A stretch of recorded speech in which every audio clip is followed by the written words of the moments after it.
keep the same answer if the questions on the test don't change. Sure. So Envy are the ones who need to start mixing it up. As I say that, Team Dignitas bans the Elise anyway, so it's naturally going to get mixed up. But we shall see. We shall see. And I believe the Elise had won every single game so far this series, even if she wasn't the primary reason why. Looks good enough. Those double jungle bans so far for Team Dignitas means they have not yet removed Braum. And it feels like Envy are happy to play that champion, so Galio removes the big tank off from Someday. Caitlyn not banned yet. You think you have to get rid of that, and they do. Now you got to see what they really want to go for here. Yeah, and I know this seems absurd, but I was going to say to you, first pick Braum. Instead, they first pick Thresh, even though they still could have the Braum double marksman composition going with them. But the Thresh does create a lot of playmaking opportunities if Envy is going to switch the story, which the Thresh speaks towards doing that. More roaming, more picks, and a different game style. We'll see that different game style looks good here. Team Dignitas with the Elise up the table. Going to first pick instead themselves that Lee Sin. Shrimp showing pretty obviously what his priority tier list is. If it's not Elise, it's the Lee Sin. Same for kind of both these games so far this series. All three, I should say. They got to pick up one more champion. Will they match supports here early on? Will they blind the Jhin like they had before? Got to wait to see. Yeah, I hope they don't go Jhin. I feel like Seraph can still pick Shen and be that front line in the late game, and it gives Envy that opportunity to kind of outscale. Back on the Rakan, all right. Of course, it's not a takeaway pick. Thrush already locked in, but you still want that champion as the go-to support. Again, I think Rakan is good into Thresh, even though Flay you'd think would work, but it just doesn't. It's not really fast enough. Humans aren't fast enough to block those skills out. Envy might change their own styles up as well. Now that they've got the Thresh, maybe the Kalista makes more sense. Waiting to see what they go for. They hovered a lot of picks right there and ended up going with the Rakan, potentially to Nye from Altec, but also because this is now the third game in a row in which Apollo plays it. But it did remind me of that Talia, which I'm glad that they locked in, because this was the early season Envy money pick. They get the Talia, and Pyrion would actually give them the mid to late game victories with great wall usage and good laning. And that's something, instead of just sitting around and waiting for the game to happen, they take the game and take it where they want to take it. So I like that they locked that in early. It's interesting as well, seeing the desynced roles here coming in, as Team Dignitas going to match Marksman down there, but of course they can't match mid laners as well. Team Envy waiting to go, waiting a while actually for the jungle pickup, and I honestly think that like behind like the Zac, I think almost everything else is of very similar power levels. You have a lot of ways to go. You had, you know, Cloud9 with the game-winning Nunu, which you're seeing, you know, nowhere from anyone else. There's a lot kind of right underneath that surface that a lot of teams are willing to go for, but it means that Envy likely to receive lots of jungle bans. Team Dignitas likely to receive some mid lane bans. If they're worried about Talia kind of pick for right now, it's actually Fiora away from Someday first. Yeah, and you would expect a Rek'Sai ban here, but I don't want them to ban Rek'Sai because I'm just so unimpressed by Rek'Sai in pro play since the return. The tank build falls off super hard late game. So does the warrior build, right? You just take it late. And Envy hasn't been able to push any tempo early, so I'd almost want him on that pick. And instead, they go ahead and ban the Renekton, which I think is the right call. Removing a blind top lane pick from Envy, saying, go ahead, play this Shen again. We've got an answer for us. You saw the Kled last time, so they'll beat you one more time. Team Dignitas, will they go for the mid lane answer? They get to counterpick mid with literally just an Orianna ban, and then counterpick top lane with just a Fiora ban. Yeah, so they kind of get a lot of different options here, and that's why I think they banned the Renekton right there, because they don't want to give Envy the most generic top laner that doesn't have that many bad matchups. They want a chance to react to both of Envy's solo lanes, which they're going to get now. Cassiopeia against Talia. Now Envy has to lock in bot laner and top laner. Yeah, jungle here for themselves. Sorry, jungler. No, it's okay. Yeah, I've made that mistake many times myself. And ooh, maybe it actually will be the Nunu hovering it. More buffs to the Xayah. So they're waiting to go. What does Lyra want to play, and what does Seraph want to play? Taking their time. Actually, Graves. So you mentioned Envy's not taking it very early. Why not pick more scaling? Now, there's no front line yet. They still need to tank up there, but maybe it's the third straight Shen game to give them that. Yeah, and Graves was one of Lyra's go-to picks in the spring. It's been heavily nerfed since then. He no longer gets magic resist from his quick drop stacking up over and over again. And against Cassiopeia, that can be pretty dangerous. But yeah, they do go with something pretty much completely different now. Jarvan in the top lane, a no CC jungler or low CC jungler in Graves, and Talia for playmaking around the map. Well, they do have four decent sources of crowd control. Thresh, Talia, Xayah, and Jarvan, all pretty reasonable at providing utility to the squad. pretty physical damage heavy, but they've got armor shred out of the likely black cleaver of the, well, yeah, and top lane in general, but also out of the graves. So might be okay to go triple physical damage here. Shen going to be grabbed for Someday back on a tank. Very much a team fighter. Now, interestingly, Someday wanted to play Jarvan into Shen in the first game, now opting into Shen versus Jarvan here.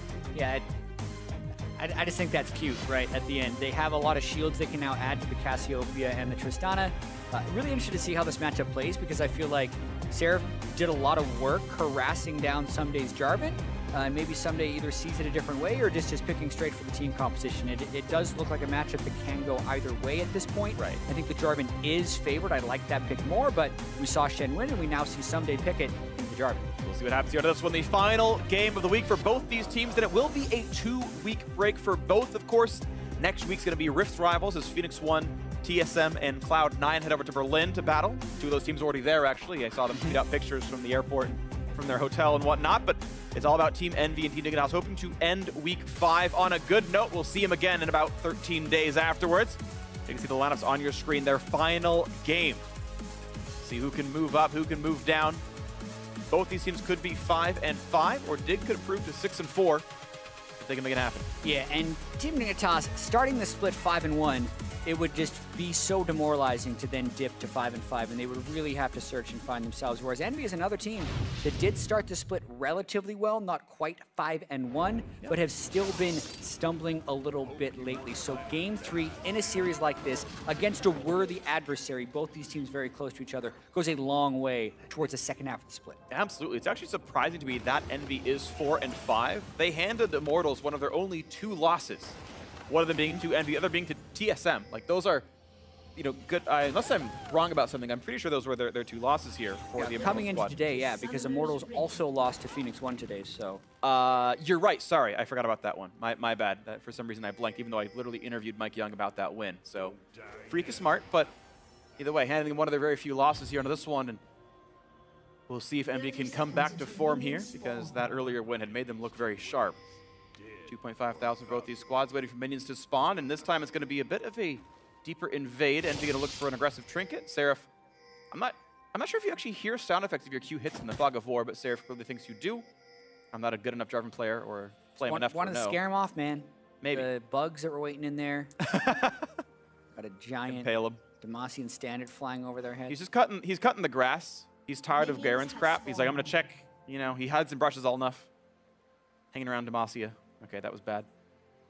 Either way, minions have spawned. Let's see what kind of invades and what kind of jungle starts we get. Lyra going to be... I want to see if he starts Q or E. I've seen both. For Graves? Yeah, I've actually seen both work reasonably well. The extra armor and the attack reset is actually not terrible for starting Raptors, but he is going Q.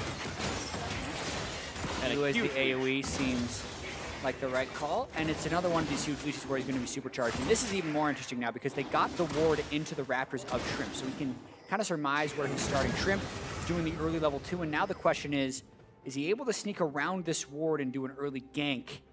I think that would see him. I think so. He's moving on towards the blue. No one pinged him out, though, so I'm curious if Pyrian actually did see him. Otherwise, you usually see on the way pings. Trying to rush this blue buff, but Lyra is on the way. Well, he saved Smite, but both of them did. Quick knock up there in the bot lane. Yeah, they're doing battle right here, so you got to watch this as Big is losing half his health bar here. Did he skip it? Did Lyra skip the blue buff over there? Lyra went the other way, and Shrimp's going to sneak out the blue under his nose. Lyra actually waiting for the scuttle to spawn, and he thought he was going to have something clever happen. It's not going to be the case. Right, Lyra's trying to do the quick level 3 into wraparound gank or into red buff steal. Ooh, he has been mighty mind gamed out by Shrimp right here. He didn't expect Shrimp to start on that side after the ward went down. I'm going to say they definitely didn't see him on the ward on the way back, and now Pyrian's in for a surprise. Lanneling the Q, look at the damage up, but 300 health left on him. He's running towards his graves. There's a flash to follow. The slow is in. Shrimp can make this happen. Pyrian's got no sums left. He's got summoner heal, though. Here comes Shen. Something buys a bit of time. Once again in as Shrimp, and here's the double knockup. They want to knock him down. First blood comes to Cassiopeia. How about the rest of the fight, though? It's a 2v3. Level 3 Graves looking for the damage up of the Seraph. Just running out of health. Keen with the auto attack. Just throws a snake at him, gets the kill, and now Lyra's next up. 3 kills early game for Team Dignitas. And that is such a tilter for EnVy. They took the fight. No one on Team Dignitas would seem to die. Both mid laners having heal, the bait happens, and just the whole thing that's set up to this. Just Shrimp working around the wards and the super pull from Lyra, but Lyra guesses totally wrong. Shrimp buys it by surprise, and then the extension of this play just kind of makes things from bad to worse because Envy think they can save him. Pyrion then also survives for so long, but it barely ticks out on Pyrion for damage. That makes it a clean 2 for 3. Seraph is still level 2 and burns all his cooldowns early. And then they finish off Lyra at the backside because there's only so much a level 3 Graves can do. It's about as bad as things can go, especially when they could have gone so well. They could have. If Lyra just runs to blue, there's a level 2 Lee Sin there, you can blast him. Yeah. If Shrimp goes a little bit more to the side and gets spotted by the ward, none of that happens either, right? It just really unfortunate series of circumstances for Envy, but Team Dignitas massively beneficial from there. 2 kills onto Keen and refresh double buffs on Shrimp. 2 kills on the team and the LCS, 2 on the stream. Lots of 2s here on this one, 2 kills for Keen. And let's see who comes into this one. 1,300 gold lead here. Seraph gets the knock up and runs away. Has a small lead early on. As we mentioned, Jarvan seems to have a nice time with the matchup. Grasp pretty common on Jarvan as well. He seems like he plays a bit more like a tank despite his item build and helps with the sustain. Slow enough auto attacker anyway. Let's see what comes in next into this one. 1,400 gold.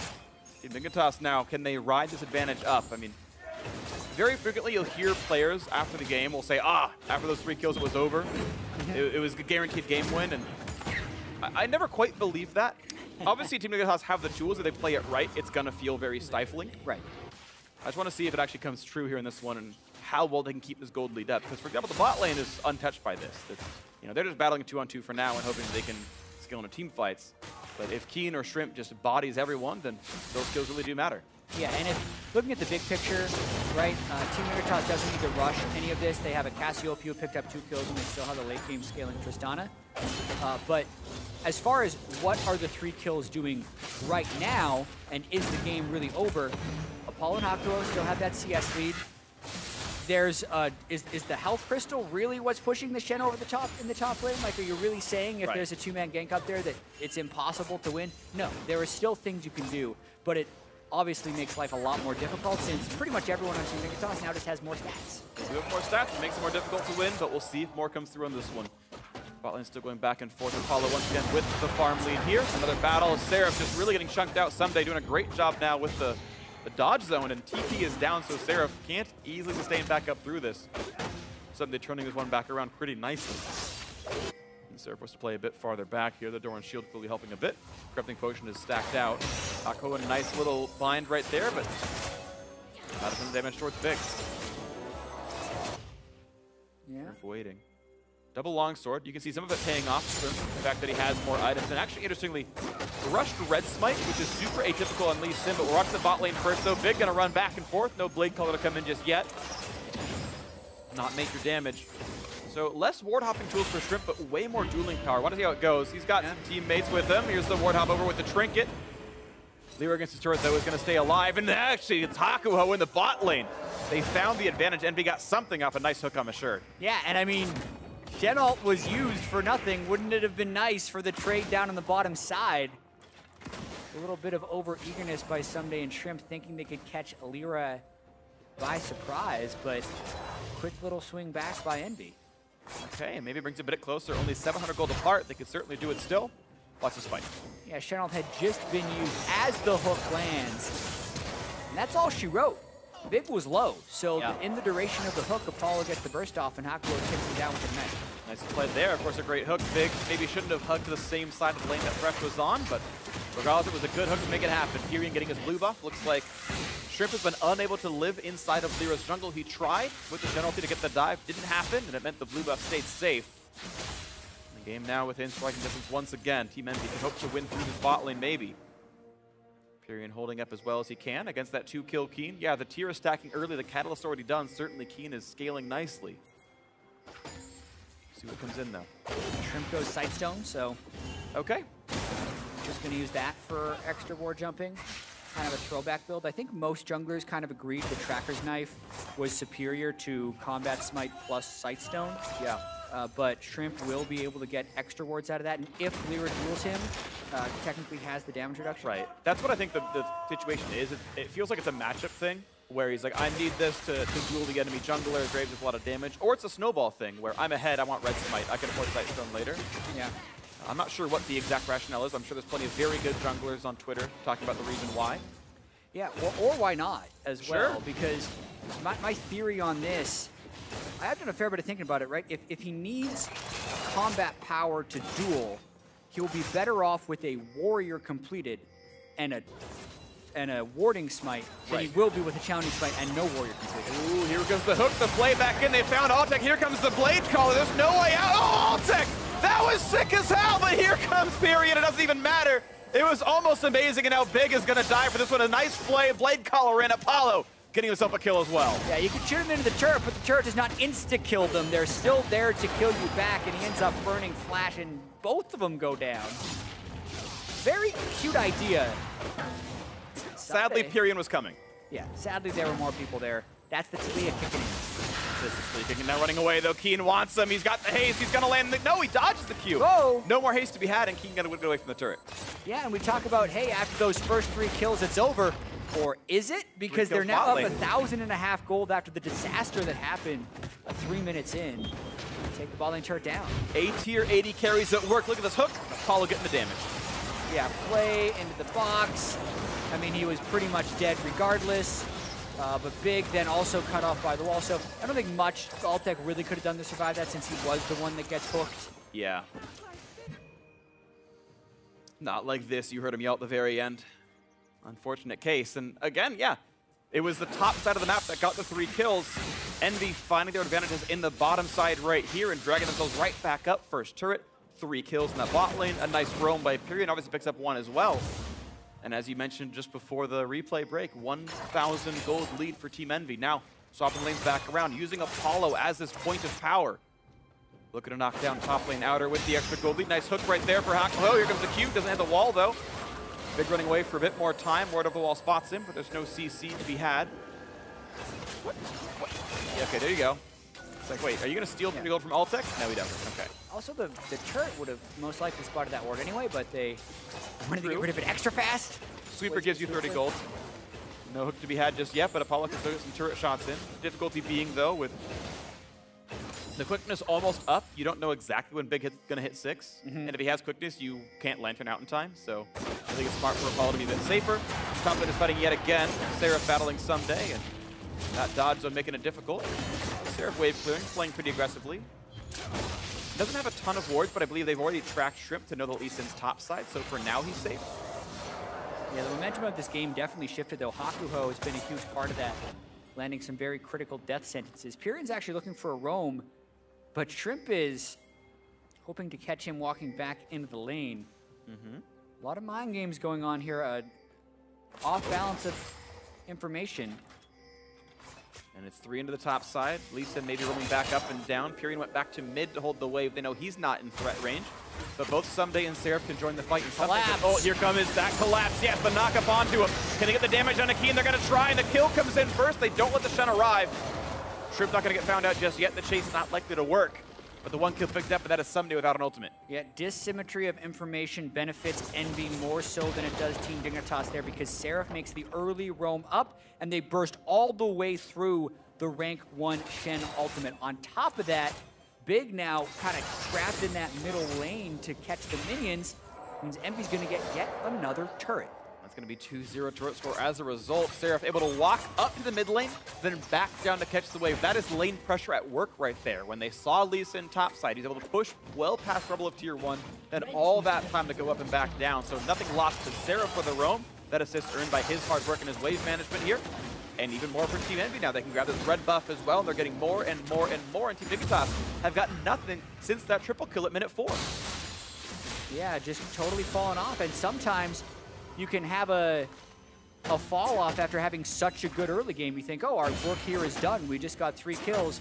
we win, and then you kind of forget to make plays, or you think you're farther ahead than you really are, because we talk about where the leads actually were. They weren't in the bottom lane, and that's what EnVy has played around almost exclusively to get it back, aside from that gank we just saw in the top lane, where the top laners, sorry, in the mid lane from the top laners, where the top laners weren't impacted by the early game either in a large way.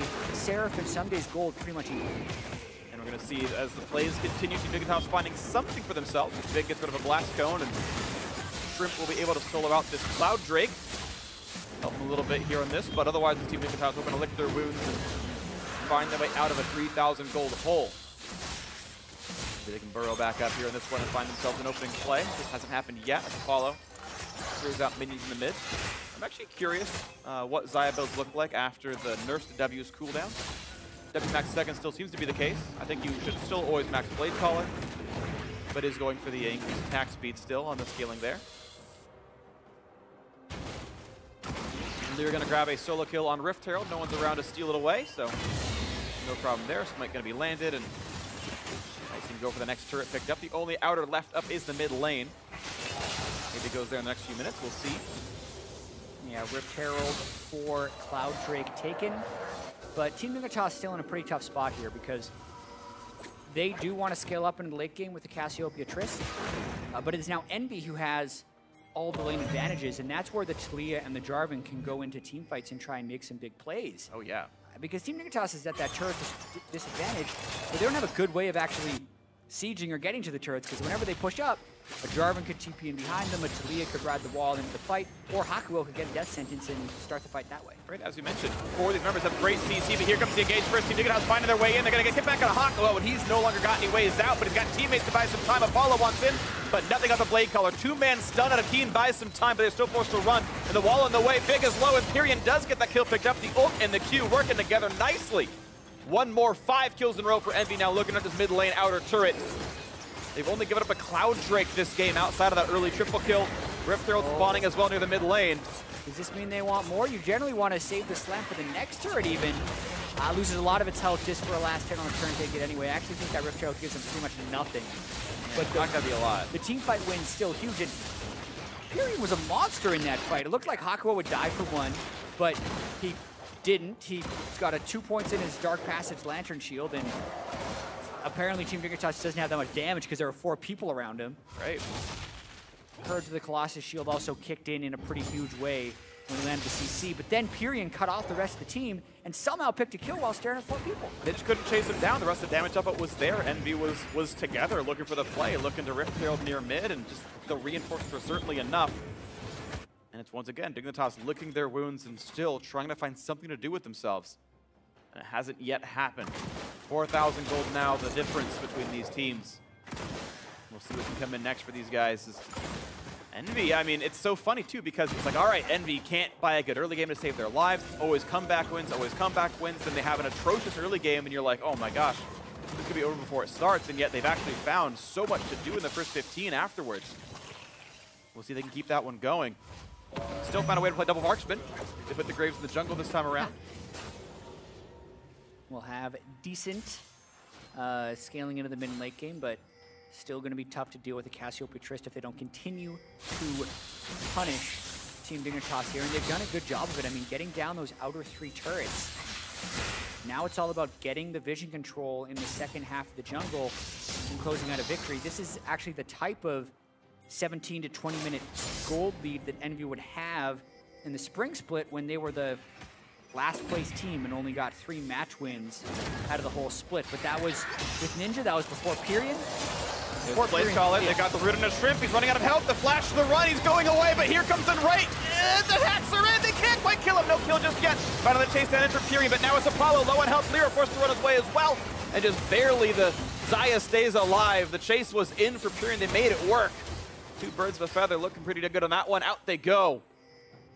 5,000 gold up. Still, the advantage is just mounting for Team EnVy, just barely not dying. Yeah, that was payback for the level 2 fight in the jungle, where it felt like EnVy was just sitting around with such low amount of health, and Team Dignitas could never quite get that finisher. And now Lyra fully counter jungles. He puts his Tracker's Knife wards down. They have vision of Team Dignitas' jungle, and they might just want to go straight for Shen. Let's see if they can make it happen. He's kind of alone on this one. Has TP, has flash, but he's slowed. He's going to run to the right. Going to get away from seismic shove, but there's just nowhere to actually go. Lyra getting his first kill of the game. Getting a lot of farm, and now joining the team fights a little bit more into this. 7-3 in kills. Yeah, but I do want to commend Kyrian. He's been everywhere this game, and that's after his lane opponent got 2 early kills on the map, rushed a tier on the Cassiopeia, and was just right into that set of core items. But Kyrian still found ways to get out of lane, still found ways to make picks in other parts of the map, and now it's a 6,000 gold lead for him. He's going to look to keep this pressure going. He's tanky enough and has the damage output. Top lane going to take a couple of hits, but Altec will just clear the wave away. Wow, what a great game so far from Team EnVy, bouncing back from a pretty substantial early deficit. And headway was there because of Hakuo and Apollo. Hakuo, I think, primarily, but Apollo certainly there to capitalize well. And they managed to push that lead somewhere else and put it somewhere else and put it somewhere else. And they have consistently played around that winning bot lane. Team EnVy looking to keep it going. See what's next for them. Yeah, first pick Thresh coming up big for EnVy. We talked about the way the draft evolved throughout this series. EnVy first wins with a strong tank line, Braum and double marksman, whereas EnVy doesn't have much sustained damage. Game 2, Dignitas adapts with the Trist. EnVy doesn't adapt. They try to run the same thing with worse tools. Game 3, they have the opportunity to potentially try the same thing again. Go completely different. First pick Thresh, early pick Talia before the second phase of bans. Way more about action and forcing plays, and so far, it has worked out. So far it has, but it's been a series of comebacks. Maybe another one will come through. Team Dignitas hoping to bounce back from a 6,000 gold deficit. Lyra right now getting the solo Mountain Drake without any problems right now. And this is a pretty fast Mountain Drake team. Sorry, a pretty fast Baron team. So the Mountain Drake actually means quite a lot for this squad. Maybe a Baron sneak is in their future. Yeah, and it's also really important to not Cassiopeia Mountain Drake. Huge damage! Jeez, the two of them just deletes Keen in the mid lane. The Mountain Drake's gone. That was a complete 4 members on the map, and now they found another route here out of Shrimp. He's going to safeguard, but is it going to be to safety? Trying to get away from this one. Looks like the rebuff's not going to be enough to keep him down. He gets away. But a kill and a Drake picked up for EnVy means even more. 7,000 gold up.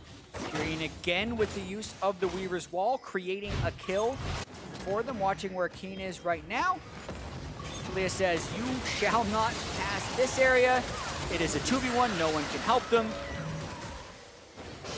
Very nice kill by EnVy. Yeah, smart by Apollo as well. Turned back away from Cassiopeia, made sure he didn't get stunned away with the petrifying gaze. Wouldn't have stopped it, but still smart to do it right here. Now again, pressure in the mid lane, lots of damage to be able to double marksman here. Apollo and Lyra just chunking it down, and Kyrian going for poke. EnVy still looking pretty sharp right now, more picked up. And since that triple kill, all Team Dignitas have gotten is a single Cloud Drake, and nothing else picked up for them. Just a much better controlled map here for Team EnVy. Yeah, now imagine this game without that don't triple get kill. that, or if it goes to EnVy, how ugly would it be? You still have that inkling of hope that they can scale up, but it's getting pretty dire. It's 8,000 gold 21 minutes in. This is turning into a massive lead for EnVy, and they don't seem to be slowing down. They're really not. They're doing a great job of this one now. Dignitas had won in like 26-30. You know, Summer Games done quick started today, and EnVy maybe hoping to be part of the showcase. See if they can do what Dignitas did earlier onto this one, and see what comes through. Is we'll hope that their shot calling can continue up. New coaching staff this split, and hoping that they can turn around some of their difficulties from before. Certainly, it's a better split than last time. Kyrian in the mid lane certainly has helped quite a bit here, and very certainly EnVy are not the last place team they were in spring, hoping that they can at least make playoffs and maybe make some kind of a stellar run by the end of it all. Hoping to find another Talia ult. Finds one. Hook, not going to land just yet, but they will kill a ward away. Jukes away from Shrimp. Lyra waiting as well. Participates in the ward kill. I actually wonder what Team Dignitas plans to get back into this one without the vision control there. Got to start by landing her skill shots. It actually could have been a pick on Thresh, maybe. I know it wasn't good vision, but he was certainly able to be grand entranced into Shrimp going for a ward hop, into Keen showing up as well. I feel like that's what you need Dignitas to do, actually, is say, we're losing. If there's no one there, we get a pick, and maybe it comes back. If there is someone there, we're losing anyway. I think it was a small opportunity they probably could have gone for. And unfortunately, it wasn't picked on. Kyrian gets spotted, though. This could be an end. Nope. Landing to safety. And again, Shrimp not going for the play just yet. Hook! Ooh! Nope. Good smite, Shrimp gets the red. Yeah, also note the Vamp Scepter on Seraph. So that split push battle, which sometimes goes over to Shen because he's so tanky. Seraph's just going to set us full health. He's actually probably going Ravenous Hydra instead of Titanic Hydra, which is often the build when you synergize it with Gargoyle Stoneplate for massive amounts of tankiness. But that's actually not the game that EnVy are playing right now. They're all about splitting up the map and going for those collapses with Talia. So for now it's good, but if it gets super late, he might come back to regret that. Because they don't have any tanks really, it's just the thresh for that, and it's kind of difficult to do. They're going to go for the quick Baron Rush, and there's no vision. Quick try, use, but is it going to be enough? The far side orb now on cooldown. Altic getting a lot of damage here, and Appeared wants to chase in, but yeah, he pushed him away. Why rockets him after the ult? The wall's not quite going to block off one. He's close enough. Can he get it? Not quite. Lyra grabs it, and actually the Q kills off Shrimp. He dives into his doom, but I can't blame him for the attempt. Sorry, Shrimp, that was a little bit too late for him. Oh man, Pyrian just took him so low before that fight. He only had about 100 health left, so Lyra gets a kill accidentally while securing the Baron. 10,500 gold now. They suffer no casualties, even if that looked a little scary at times. We'll go spend some of that gold. Yeah, look at the aggressive build. Like Lyra going rapid fire cannon, which I honestly like a lot for a snowballing build to get turret damage easier. But yeah, we can watch this again. Yeah, so yeah, the wall doesn't quite get trimmed, so he's thinking, man, I can get it.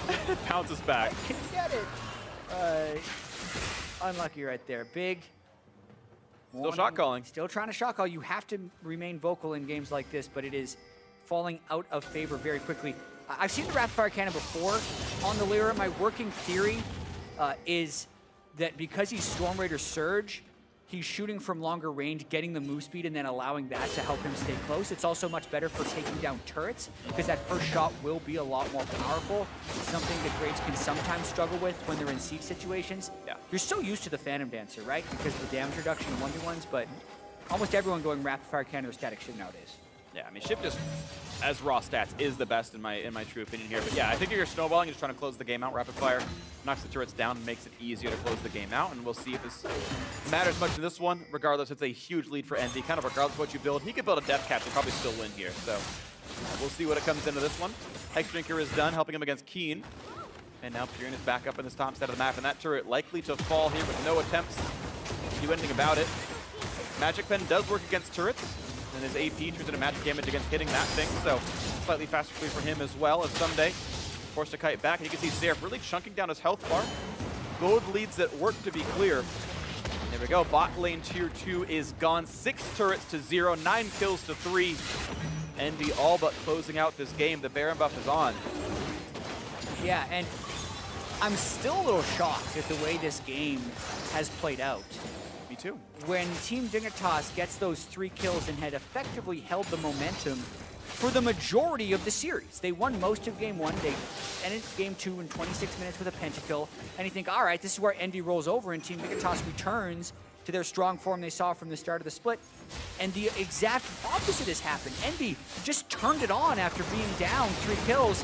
And they're continuing to play clean. Look at this turret. They got off the reinforcements. Actually, Big has nowhere to go without using a skill, and he won't even have to, though. But in him, turret's dead. There's the trauma. Free the Petrifying Gaze. This is the fight they need to kick back as they're all tickets one. They've taken down one now. How can Lyra kite back? And he's not going to. Altic gets another kill and knocks Seraph right back into the team. They're rocked up to find more. They're going to get their 3rd kill as Seraph kites away, and it's not going to come in. That was absolutely huge from Big. LCS Big plays. Keeps talking even when they're down 11,000 gold and makes the massive initiation into Keen's ult flash. And just for some scope of how far behind they are, they're still down 11,500 gold after picking up multiple bounties. But watch this fight one more time. This is the type of fight they need when they have this deficit. Catches basically the whole team in there. Then they also throw down the Cassiopeia Miasma on top of it, so no one can flash out of the Wombo combo that they pull off. And then they just get the 3rd kill on the Seraph clean up. Shout out Shrimp as well, got probably 2 or 3 knocked up off his kick flash that delivered at one of the champions. So I mean, every single person had done such a good job of capitalizing on that play out of Big. Reward is a Mountain Drake, which is the worst when you're losing, but at least it's something taken off the table. Maybe it means more later on for Team Dignitas, but is it going to be enough for Signs of Life? They know they can win fights. The gold does get closer. There was a long way to go now. Yeah, but also with builds like the Ravenous Hydra from Seraph or even the Rapid Fire Cannon from Lyra, they are building items that are trying to win now, so the scaling still becomes pretty favorable for Team Dignitas. Sure. Look for Hakuho. Langton a bit far away, but he's going to find Shrimp, and the damage is there. Rapid fire cannon at work, to be honest. The shot came across the cutoff. The knock-up there on Nakin. They're going to buy some time here in Seraph. 1v1 with Altec. Pushed around, though, and the kill's going to come in. 1-for-1. Sorry, double kill now for Lyra. And actually, there will be no trade. Just the 3 picked off. So looks like the gold lead going to work just fine. Envy looking to close out here. Yeah, they're still massively far ahead in the game, even if that one fight goes really in the favor of Team Dignitas. Not too many minions, but they have an open inhib in the mid lane, and they're going for 2. Going for it, not going to knock it down just yet, but it's to the mid lane maybe. Yeah, open inhibitor, so that one's going to fall. Wave is still there for a few more seconds. The top lane turret will drop as well. 8-0 in turrets. And as you mentioned, yeah, it's double inhibitor down. Nice juke, gets away from the hook. Respawn's coming in now. It should be a retreat for Team Envy. And probably a bit of a reset after they pick up that red buff with Baron in 1 minute 50 seconds, and Inferno Blade still not on the respawn timer yet. And I have to say, this series, Freak, we have been on point with caster curses. In game 1, we commended Team Dignitas for doing all their Barons right. They throw at Baron, they lose the game. And here, we talk about how amazing the game is that Envy's played perfectly after getting the first 3 kills, and they lose a team fight while 15,000 gold ahead. Yes. It was good. I know. At least I was able to say, hey, Dig have a long way to go, and then lost a fight. So, you know, that was there. I got that one at least correctly predicted. But absolutely, we'll see what happens. By the way, I like the effect on Cosmic Zaya's cape. Right, you see like the stars behind it?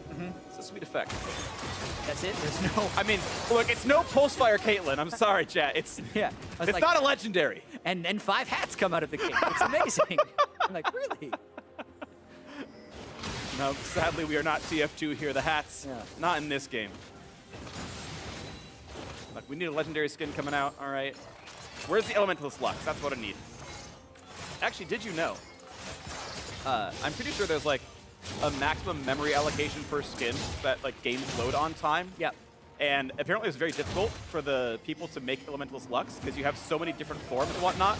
The memory allocation, you can't go overboard, so they had to find clever ways to fit the different forms in their footprint. Yeah, the engineering team wrote this like fascinating article about ways they kind of made 10 skins only take up the space of 1 skin. And I don't remember it exactly, but they might be able to use that similar tech to make the cooler skins that don't have terrible load times. The game has come so far. I mean, I was around in the days where, you know, sometimes the game would forget to preload Jarvan's flag, and when he cast it at the start of the game, everyone would hitch because everyone had to load the flag at the same time. Speaking of which, though, here comes the Jarvan flag. The Cataclysm in, and Big is going to be deleted at the start. More damage coming out from everyone else by the Storm into the Blade Collar, and Dukeen is dead. A double kill for Apollo. He needs 3 more to match Altec's mark, and it's not going to happen as Dignitas are running away. Lyra wants damage. Flash Q. Auto, 1 more will get him. Yes, he does. Storm Raiders will work there. And it's now on to the next. Is Team Envy going to close this one out? Going to make the comeback win in game 1 and the comeback win in the series. Making it happen for them. 16-6 in kills. A pretty beautiful game 3. Took them 31.5 minutes, and Envy will improve to 5-5. They'll bring Dignitas down to the level. It's a tie for 5th place here in the middle of the standings. Congratulations, Team Envy. And Envy moves into the break at 5-5. 2 more match wins than they had in the entirety of the spring split. And I'm still a little bit flabbergasted about the way this series progressed, because Envy seemed like they never had a grasp on the games, especially in games 1 and 2. Felt like the game 3 was a formality for Team Dignitas to take the match win, especially after the first 3 kills fell to Dig. But that's not what Envy had in store. No, they had Hakuho in store, and he cashed in so well. 3 kills top side of the map means bot lane is unaffected, and hook after hook into the setup.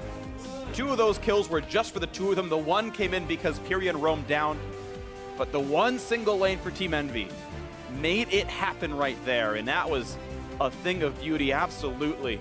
And off the back of Apollo and Hakuho, the rest of the team was able to make it go through.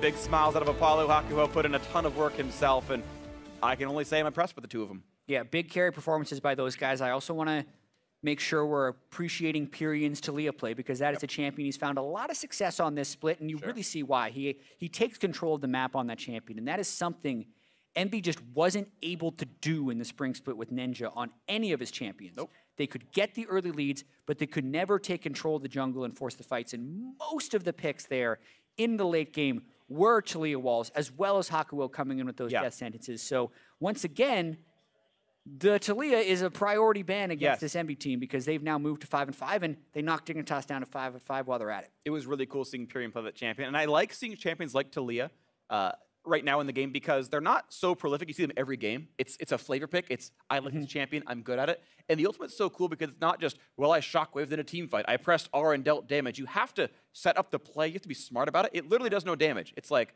you have to see coming in like, yes, this is a good fight for us. We're going to cut them off. I'm going to lead it in time they can't get away from the wall. So the timing and the angle and the pre-positioning, all those are relevant. So it's a highly, highly, highly skilled mechanic. And then when it goes right, you're like, oh, you were powerless. Sorry, I outplayed you 10 seconds before you even saw it coming in.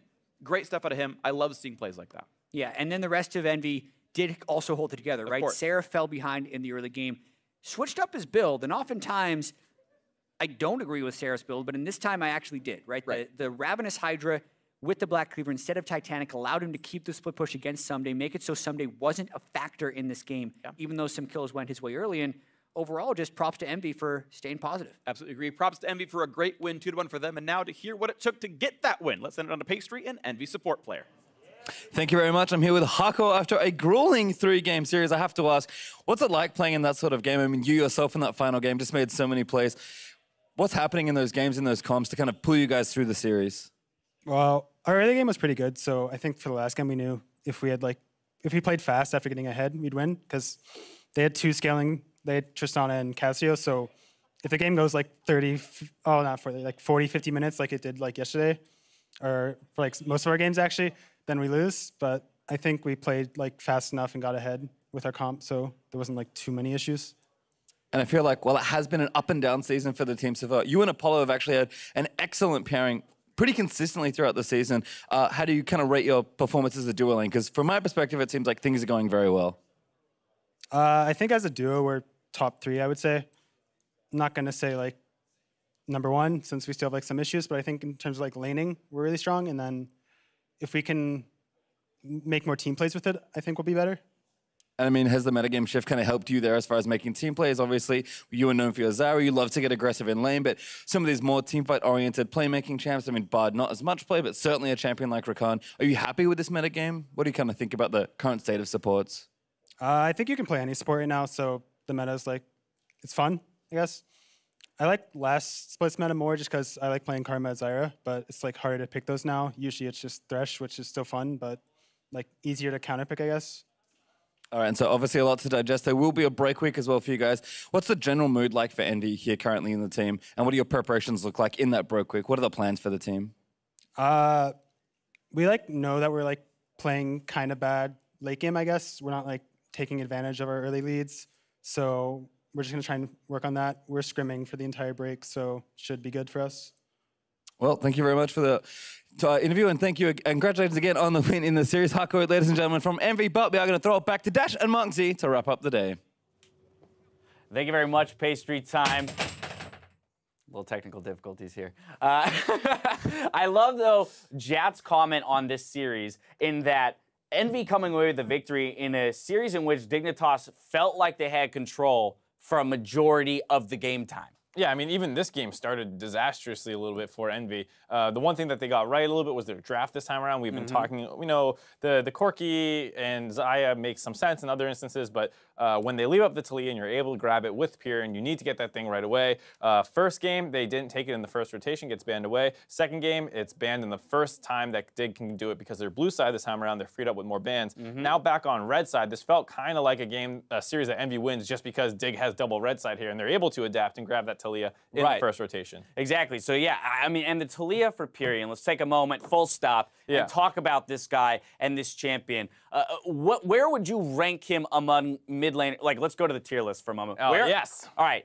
Pyrion as a mid laner in the LCS. Just overall, how good is he? You know, middle of the pack, maybe a little bit lower down. He doesn't dominate laning phase. He does all right with the champions that he picks. He's a team player, roams around that kind of thing. Okay, now, Pyrion's Talia. How good is his Talia? Just overall his Talia. Probably top 3 in the Okay. LCS, I'd say. You know, I think other people play the champion better in terms of their laning phase, being able to get leads. It is a champion that can actually all in a little bit if you get really aggressive with it. So people like Bjergsen tend to lane with it a little bit better and maybe are able to find their own individual plays better than Pyrion. Pyrion's Talia walls. Number 1. Number 1. Hands down, number 1. It's so crazy that with a champion like this, you can say, all right, the player is a decent player. On that champion, he's one of the better players on that champion. But then his walls, every single time he does it, is pretty much perfect and does exactly what it's trying to accomplish. Cut out and escape for a team fight, nails it. Perfect. Trying to keep people off a turret, nails it. The one mistake, the worst Talia ult he had this game was probably the one at Baron, where he shot it a half second too late and Shrimp still got around it at 200 health, so it didn't really matter. Like, every time this guy Talia ults, it nets something positive for his team, and that's why it's such an important pick for EnVy. Exactly, and this is why we have seen teams at times target it out in that ban phase to keep him off of the pick, but sometimes you've got to make a decision what's going to get through, and when it falls in his hands, he seems to find great success with it. Of course, our issue with Pyrion has always been, okay, you've got fairly, a solid mastery of this champion. We need to see you extend that mastery to more. And that's why, like, this is a nice win to get for EnVy because you're pushing for playoffs, you'll take this W, but in terms of a growth win, it's not really there. We already knew that, Pyrion's Talio was amazing, and it was like the Corki pick that we saw earlier on in the series not working out for them. That's kind of where you want to see them grow into, is being able to win with that double AD carry style. But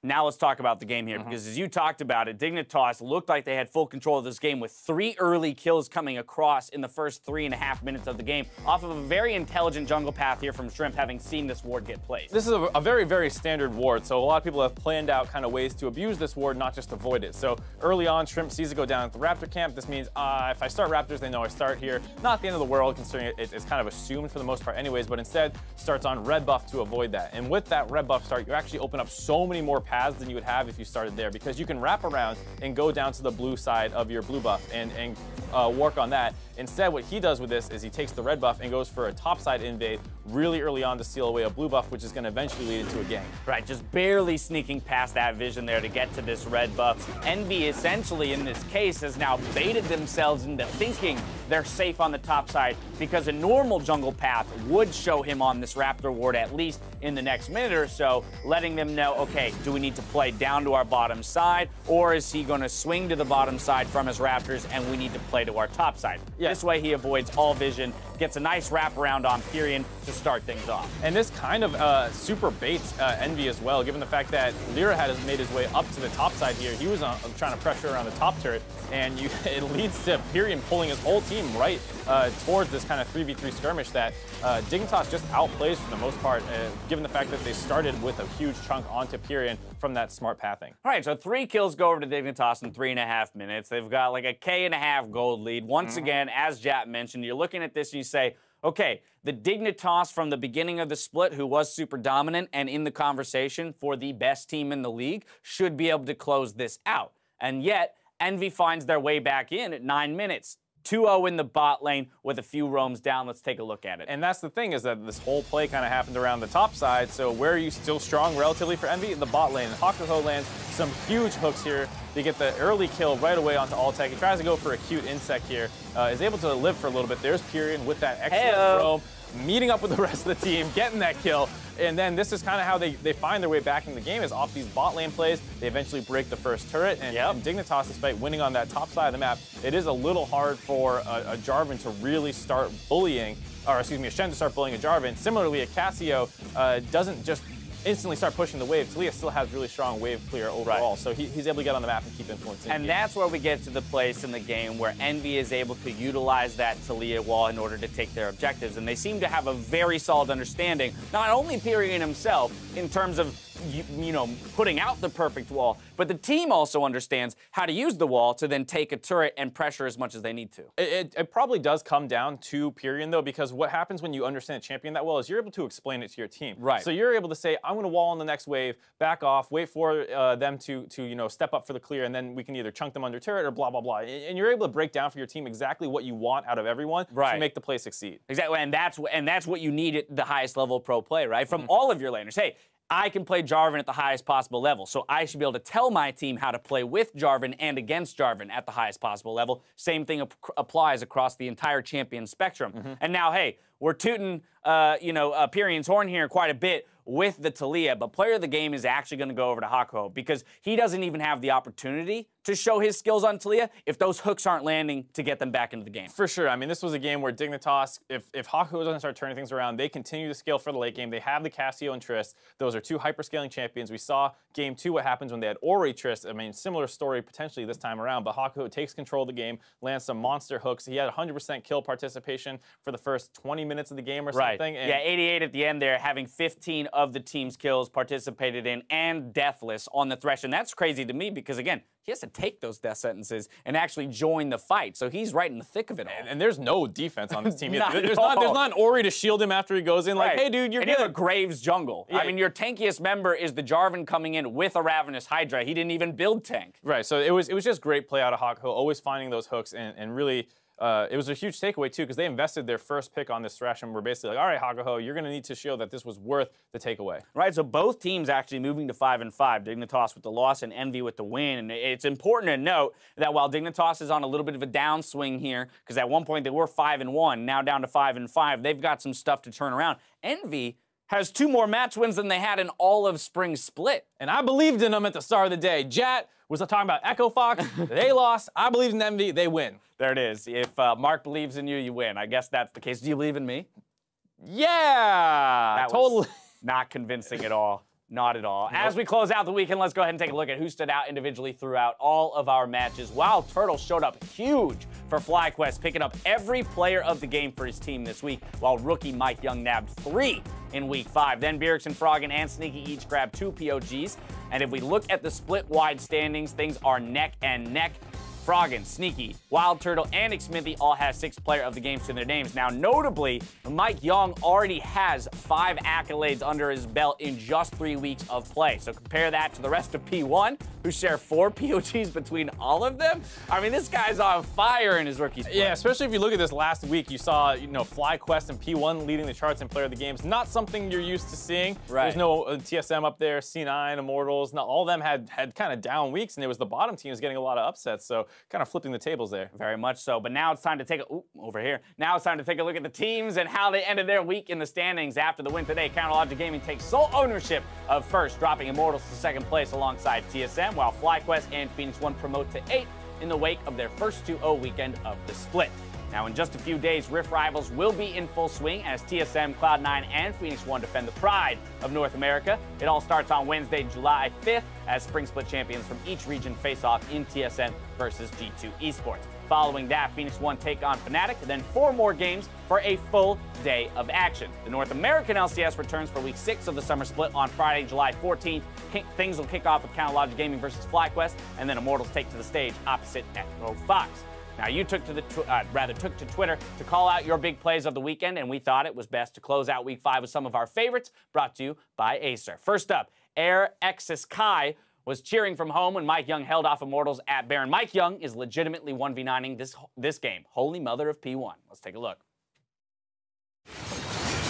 Zig didn't even get to spend that gold, so Mike Young gonna have to be the real hero. He's been good. Has he been amazing? He might be able to kill Xmithy here. What is he doing? Execute! Mike Young! Mike Young looking to steal away the Baron, but he's getting chunked. He has to be careful He with needs it. to buy time because this is going to chunk them. He's going to kill Ole! Oh, yeah, he's gonna get the kill. Mike Young, the savior! They have to try to make a play. That's it. Don't need to try. Don't play, don't flash. Man, come on, flash too. Nice. I can come on 8 seconds. I can get there. Slow. 2 seconds. I'm coming. Fuck. Nice. Oh shit. I'm coming. Nice. Nice. Go on Ash. Go on Ash. Why miss? Try to go on Ash. It's fine. I love every single replay that we see Arrow's comms in. He's always just like slow to his entire team. No matter what the situation, slow it down. The whole team was yelling it though, so I don't know how much 5 people yelling at you to go slowly actually makes you play it slower. I gotta respect though, again, in your rookie split, to go up against that squad, up against Xmithy of all people, who very few people have been able to deal with around Baron. I mean, Xmithy's been on fire in that regard. For him to have the poise to step up in that moment, get 2 kills, stop the Baron, save the game was pretty huge. Yeah, I mean, there's a reason he's kind of making waves right now in the NALCS, and it's from plays like that, these kind of individual outplays that bring the game heavily into P1's favor. Now, next up, Tosaka Shiro, that is a mouthful, was wondering what was going through Sneaky's mind when he got the Quadra. Let's take a look. There goes Ray. Ray into the back line, looking to start this one off, finish this game if he can. The pick comes out. Ray now retreating. Nexus turret number 1 down. Sneaky putting those shots into number 2. Bjergsen coming in, trying to stop these guys if he can. Shot comes out. 4th shot making its way onto Smoothie. Package delivery, but now Bjerg's going to be in some trouble. Sneaky going point blank. Takes him down. Dominating for the AD carry. As now Haunter's going to be dismounted. C9 looking to win this fight and win this game. A double kill for Sneaky. Looking to make it a triple. Biofrost going to be taken down next. Sneaky still keeping himself away. Shielded up. Staying alive. Finn Scarin cannot do anything.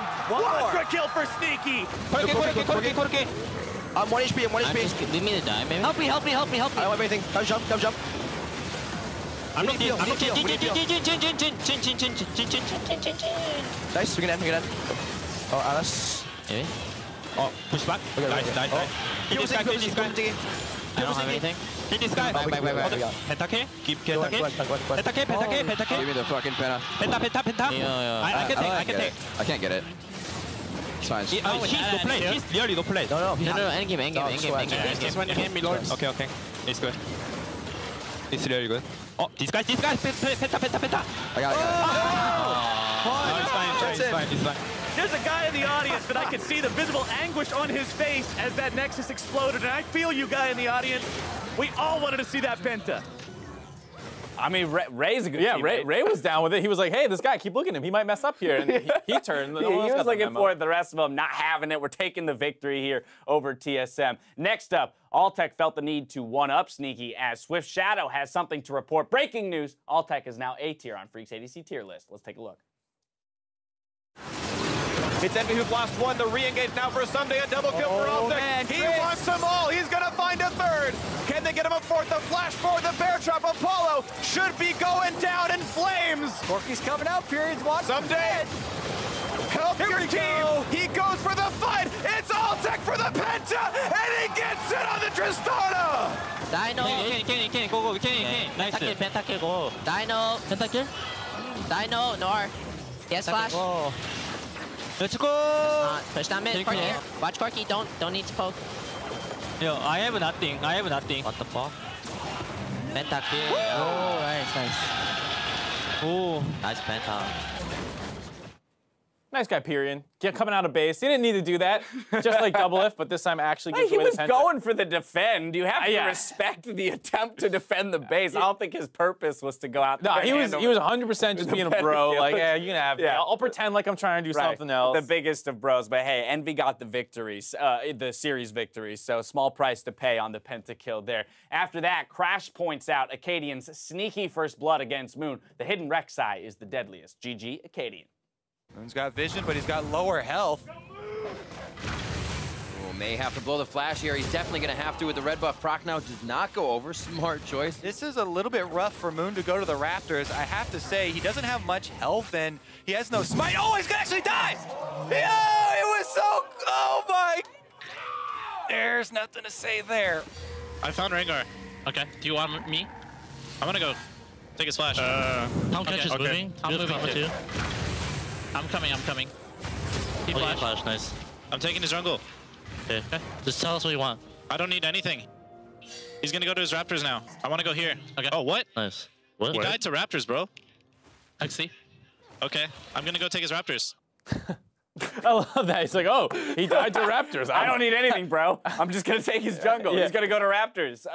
Wait a second. Did I just get a kill? Yeah, he died to Raptors. I guess All I'll right, take I'll those take two. it. I'll take it. Acadian, next level first blooding. Spring Split, First Blood King wasn't enough for him. He's got to make a statement coming back here in Summer Split. It's hard to beat him in the jungle when the entire jungle is on his team too. That's a good point, man. Did he recruit those Raptors? I don't know. Either way, nice to see that out of him. And actually, it's a good insight into Echo Fox's comms there in terms of immediately looking for the flash. That was actually just kind of a nice little insight into what they sound like in game. And as well as the fact that they're playing around Acadian, they're saying, well, what do you need to keep taking his jungle away? You heard that kind of communication coming in. It's like, I'm fine. And they're obviously heavily focused around Acadian in the early game. Alrighty, well, that brings us to the end of the day. So tune in after the show for NALCS tonight, where myself, Azael, and Zyrene break down the week and the NALCS as a whole, moving into Rift Rivals. But for now, myself, the casters, and the entire live broadcast crew, thank you for watching, and we'll see you next week in Berlin for Rift Rivals.